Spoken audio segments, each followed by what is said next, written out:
నారాయణపేట జిల్లా మక్తల్ మండలంలోని పసుపుల గ్రామం వల్లభాపురం దత్తక్షేత్రం వద్ద గురువారం రాత్రి చోరీ చేసేందుకు కర్ణాటక రాష్ట్రం గనగాపూర్ నుంచి వచ్చిన ముగ్గురు దొంగలను పట్టుకొని పోలీసులకు అప్పగించినట్లు గ్రామస్తులు తెలిపారు.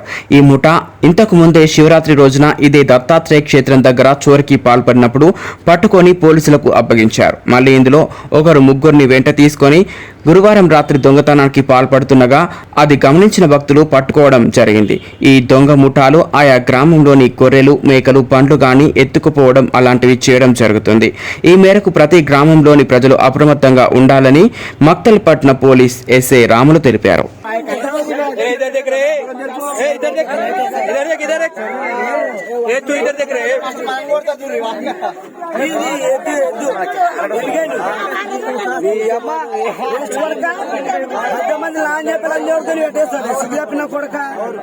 ఎన్ని గంటలకు వచ్చింది కొడుకు?